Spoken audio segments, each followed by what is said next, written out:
Calculation कैसे होता है, उसमें फैमिली पेंशन कैसे मिलती है, पेंशन हमारी कितनी बनती है, ये हमारा लास्ट वेतन जो था उसके आधार पर पेंशन की कैलकुलेशन कैसे करते हैं।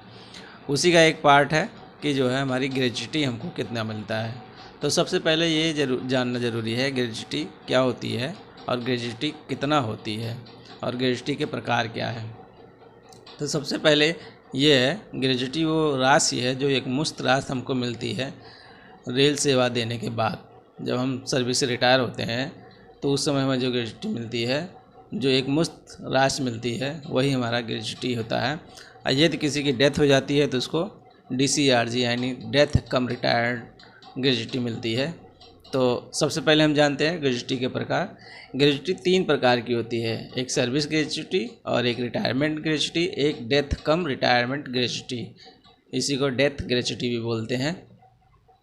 तो सर्विस ग्रेच्युटी उनको मिलती है, पहला पॉइंट है सर्विस ग्रेच्युटी। सर्विस ग्रेच्युटी क्या होती है? सर्विस ग्रेच्युटी उनको मिलती है या उनको दी जाती है जो कर्मचारी 10 साल की आहारक सेवा नहीं दे पाते हैं और वो पेंशन के हकदार नहीं बन पाते हैं। जो लोग पेंशन के हकदार नहीं बन पाते हैं उनको सर्विस ग्रेच्युटी मिलती है। सर्विस ग्रेच्युटी भी कैलकुलेशन वैसे ही की जाती है जैसे DCRG की होती है और जैसे रिटायरमेंट ग्रेच्युटी होती है, तो वैसे ही कैलकुलेशन होती है। बस सर्विस ग्रेच्युटी उनको मिलती है जो लोग पेंशन पाने के हकदार नहीं होते हैं या उनकी आहारक सेवा 10 साल नहीं होती है, वो चाहे रिमूव कर दिए जाते होंगे या सस्पेंड कर दिए जाते होंगे या नौकरी छोड़ के चले जाएं तो या रिजाइन कर दें 10 साल के पहले, तो उनको नहीं मिलती है। ठीक है, तो एक बात ये क्लियर हो गया कि ग्रेच्युटी क्या है, कितने प्रकार की है। ग्रेच्युटी 3 प्रकार की है, सर्विस ग्रेच्युटी और रिटायरमेंट ग्रेच्युटी और डेथ कम रिटायरमेंट ग्रेच्युटी। तो सर्विस ग्रेच्युटी की कैलकुलेशन कैसे करते हैं, आइए देखिए। तो इसको करते हैं half month's emolument for every completed 6 month period of qualifying service. तो जो हमारा इमॉलमेंट होता है, इमॉलमेंट हमारा बेसिक पे प्लस DA होता है, plus NPA non practice allowances जो होते हैं उनको ऐड किया जाता है। ये केवल जो है सर्विस ग्रेच्युटी के लिए कैलकुलेट होता है। बाकी कोई ग्रेच्युटी कैलकुलेट होगी तो उसमें बेसिक पे प्लस DA ही आएगा इमॉलमेंट में। ठीक है, half month's emolument for every completed 6 month period of qualifying service. तो इमॉलमेंट हमारा क्या हो गया, बेसिक पे प्लस DA। और हाफ मंथ यानी 1 साल में 2 छमाही होता है, तो 1 साल की सर्विस पे उसका जो है 2 छमाही होगा और जितने साल की सर्विस वैसे डबल हो जाएगा। और यदि कोई एम्प्लॉई 3 महीने से लेकर 6 महीने तक सर्विस देता है तो उसको 1 छमाही माना जाता है। और यदि वो 3 महीने में एक भी दिन कम की सर्विस करता है तो उसको 0 काउंट किया जाता है। जैसे मान लीजिए किसी ने सर्विस की 32 साल 9 महीने, तो उसका जो 6 मंथ पीरियड वाला होगा क्वालिफाइंग सर्विस होगी 32 दूना 64 और 9 महीने किया है तो 64 में के बाद 9 महीने में 1 छमाही आएगा, 65 हो गया।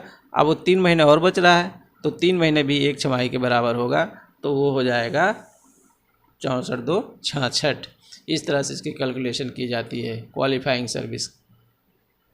तो आइए हम इसको एक उदाहरण के माध्यम से समझते हैं, उदाहरण से हमको ज़्यादा समझ में आएगा। यदि किसी ने 8 साल की सर्विस किया है तो उसका जो है रिटायरमेंट ग्रेच्युटी क्या होगा, 1/2 basic pay plus DA plus NPA into 16। क्योंकि 1 साल में 2 छमाही होता है तो वहाँ बोला था half month emolument for every 6 month period of qualifying service, तो यहाँ कितना हो जाएगा, सीधे 16 हो जाएगा। यदि वही लिखता हो 8 साल 9 माह, 8 साल 9 माह लिखता है तो यहाँ 16 की जगह पे क्या हो जाता है, जो है 18 हो जाता है। 18 क्यों हो जाता है, क्योंकि यदि कोई जो है 3 से 6 महीने का जॉब करता है तो 1 छमाही होता है, यदि वो 6 से 9 महीने की जॉब करता है तो उसमें वो 2 छमाही हो जाता है, या 6 महीने से 1 साल की जॉब करता है तो 2 छमाही होता है। ठीक है, हमने बताया कि अगर 3 महीने की जॉब पूरी हो गई है तो वो 1 छमाही में कैलकुलेट की जाती है। ठीक, इस तरह से आगे हम आपको एग्जांपल देंगे तब आपको और समझ में आएगा। रिटायरमेंट ग्रेच्युटी क्या होती है, जैसे ही आप सर्विस में 5 साल की सेवा देते हैं तो आपके लिए रिटायरमेंट ग्रेच्युटी आप पाने के योग्य हो जाते हैं। वहाँ पे A1/2 था, इसमें 1/4 होता है। 1/4 months of involvement for every completed 6 month period of qualifying service, या एक नॉर्मल फार्मूले के तहत हम लोग कैलकुलेट करते हैं। 16.5 महीने का लास्ट पे रन आपको मिलता है। 16.5 महीने की यदि आपने पूरी सर्विस दी है, तो यदि आप 33 साल की सर्विस दिए हैं या 35 साल की सर्विस दिए हैं, 33 साल प्लस सर्विस दिए हैं, तो भी आपको 16.5 महीने का ही जो आपका लास्ट पे रन होगा बेसिक प्लस DA, उसको मल्टीप्लाई करके उतना मिलता है। लेकिन अगर वो मल्टीप्लाई 20 लाख से ज़्यादा होगा तो भी आपको 20 लाख ही मिलेगा। 20 लाख से ज़्यादा के जो है आने पर ग्रेच्युटी आपको 20 लाख ही मिलता है, और 20 लाख से कम आता है तो जितना आपका कैलकुलेशन आता है उतना आपको मिलता है। ठीक है, तो इस तरह से हम इसकी कैलकुलेशन करते हैं।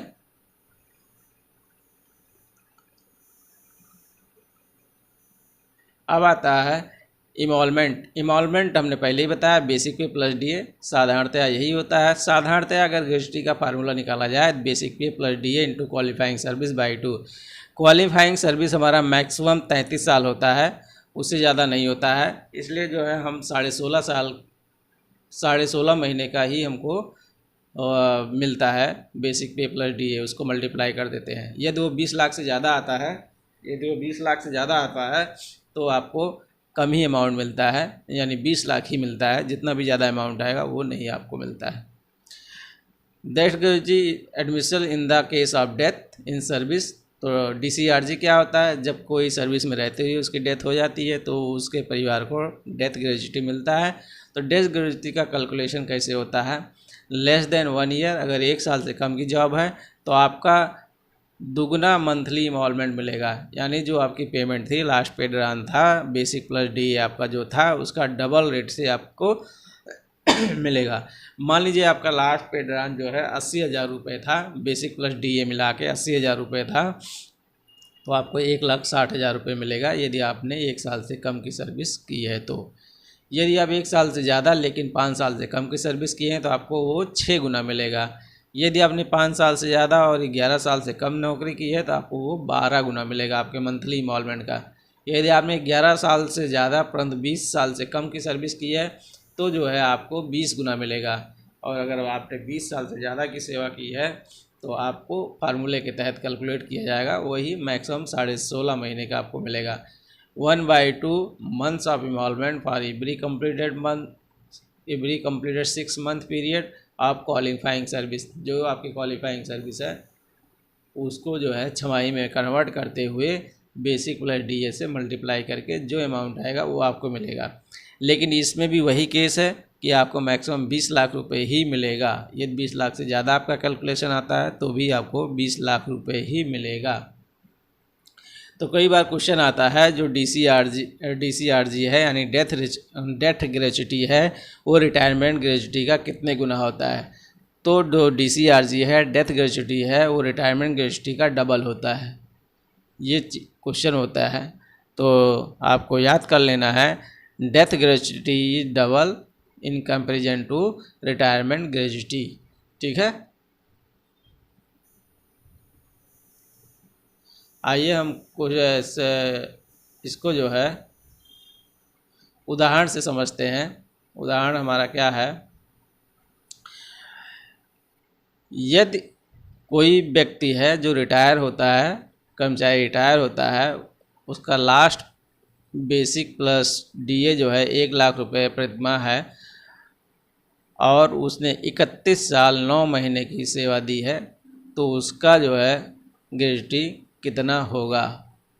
देखिए यहाँ पे ग्रेच्युटी, हम रिटायरमेंट ग्रेच्युटी की बात कर रहे हैं तो 1/4 है, और वहाँ जो अब हम डेथ ग्रेच्युटी की बात कर रहे थे तो वहाँ 1/2 था।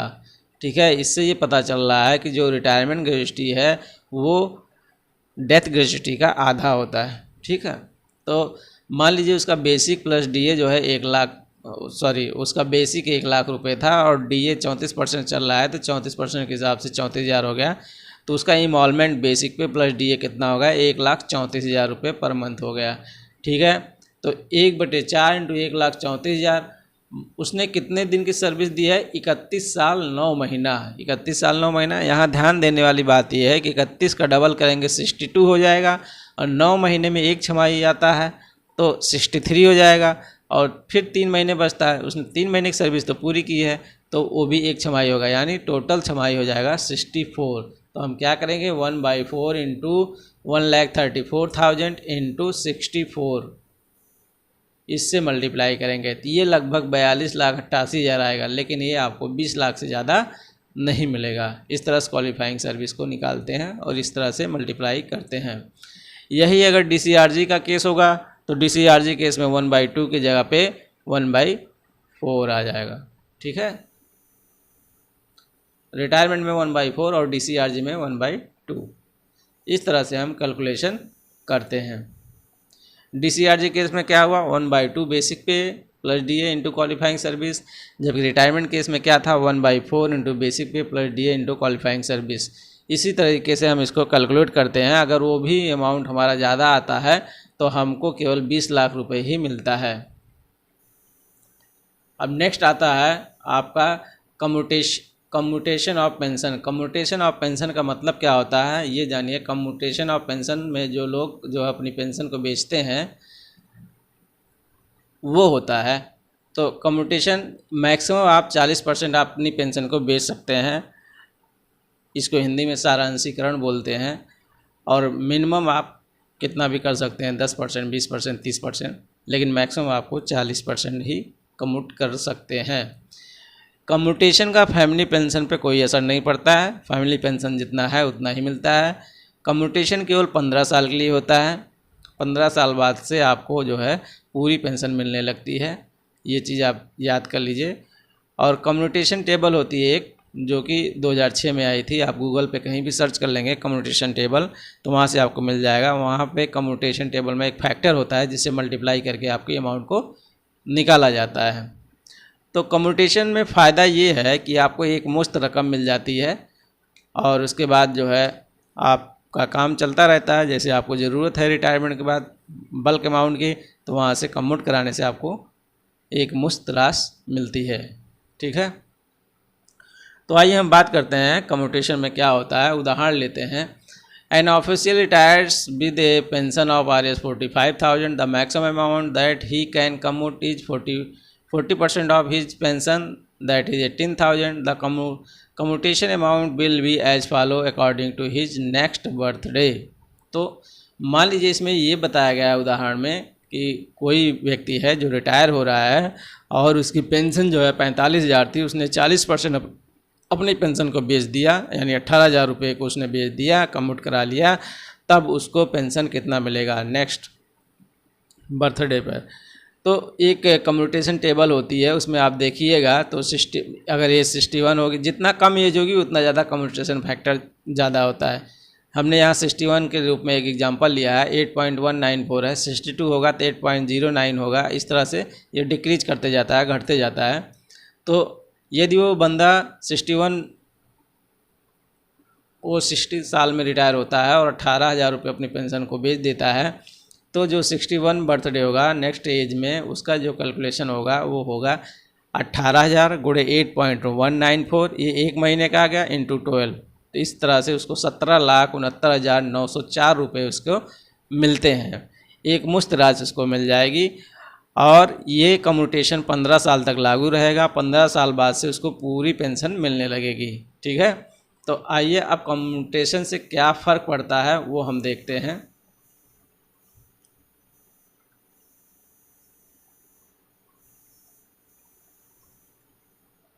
कम्यूटेशन पे पेंशन आफ्टर कम्यूटेशन, उसका बेसिक कितना था? 45,000, 18,000 उसने कम्यूट करा लिया, 27,000 बचा। एक बात ये ध्यान रखना है कि उसने बेसिक पेंशन का कम्यूटेशन कराया है, जिस पे जो डीआर या डीए मिलता है उसका कम्यूटेशन नहीं कराया है, तो उसको डीआर या डीए उसको पूरी पेंशन पर, पूरी बेसिक पेंशन पर मिलेगा, यानी 45,000 पे उसको पूरा डीआर मिलेगा। ये जब भी 34% है तो 34% के हिसाब से मिलेगा। ये पहले का बनाया हुआ है PDF, तो उसमें 28% था उस समय, इसलिए हम 45,000 पे 28% के हिसाब से कैलकुलेट कर रहे हैं। तो डीआर उसका जो है 12,600 रुपये हो गया, और 27,000 जो उसका मूल पेंशन हो गया, टोटल मिला के उसको 39,600 रुपये पेंशन मिलेगा आफ्टर कम्यूटेशन। अगर वो कम्यूटेशन नहीं कराता है तो उसको 57,600 रुपये पेंशन मिलेगा। उसको कितना मिलेगा पेंशन? 57,600 रुपये पेंशन उसको मिलेगा, यदि वो कम्यूट नहीं कराता है तो। ठीक है, कम्यूट कराने से फ़ायदा क्या है? कम्यूट कराने से आपको एक मुश्त पैसा मिल जाता है, और जब एक मुश्त आपको पैसा मिलता है तो आप उस पैसे को कहीं भी यूटिलाइज कर सकते हैं, और कहीं भी यूटिलाइज करने के अलावा आप उस एक मुश्त पैसे को यदि पीपीएफ अकाउंट में डाल देते हैं या फिर जो है आप फिक्स डिपॉजिट कर देते हैं तो उस एक मुश्त पैसे पे आपको इंटरेस्ट मिलता है। अन्यथा आपको मंथली 18,000 रुपये मिलेगा, तो आप मंथली 18,000 रुपये को कहीं डालेंगे, कहीं सबमिट करेंगे पीपीएफ अकाउंट में, या जो है पोस्ट ऑफिस के आरडी करेंगे तो उस पर आपको इंटरेस्ट कम मिलेगा, उस पर आपको इंटरेस्ट 7% से ज़्यादा नहीं मिलेगा। ठीक है, तो एक मुश्त अमाउंट रहेगा तो एक मुश्त अमाउंट पे आपको ज़्यादा ब्याज मिलता है, तो वो फ़ायदा होता है। यानी कम्यूट कराने पे आपको बेनिफिट है, इसलिए हर किसी को अपनी पेंशन कम्यूट करा लेनी चाहिए। हर किसी को अपनी पेंशन कम्यूट करा लेनी चाहिए, उसमें फ़ायदा है, नुकसान नहीं होता है। लीव इनकैशमेंट हमने आपको लीव रूल में बताया था कि कैसे हम उसको कैलकुलेशन करते हैं। तो 300 डे का अगर एलएपी है तो आपका बेसिक एनडीए जो होगा उसके साथ ही 300 से मल्टीप्लाई कर दिया जाएगा, 30 से डिवाइड करके जो भी वैल्यू आएगी वो आपको मिल जाता है। ठीक है, इसी तरीके से अगर आपके पास एलएपी नहीं है, एचएलएपी है, तो एचएलएपी को जो हाफ सैलरी होगा आपका उसका एक दिन का निकाल के और 300 से मल्टीप्लाई करके आपको वो दे दिया जाता है। तो इस तरह से लीव इनकैशमेंट होता है, और इतनी सारी अमाउंट आपको मिलती है, पेंशन मिलती है, फैमिली पेंशन कैलकुलेट होता है, ग्रेच्युटी कैलकुलेट होता है, पीपीएफ का आपका पैसा कैलकुलेट होता है। ये सारी कैलकुलेशन के बाद आपका रिटायरमेंट के बाद टोटल अमाउंट जो भी बनता है वो सरकार आपको एक मुश्त दे देती है। यदि हमारा वीडियो आपको अच्छा लगा और जानकारी अच्छी थी तो हमारे वीडियो को लाइक करिए, शेयर करिए और हमारे चैनल को सब्सक्राइब करिए, ताकि हमको मोटिवेशन मिलता रहे और हम आगे आपको नए नए वीडियो लाते रहें। धन्यवाद, नमस्कार, जय हिंद, जय भारत।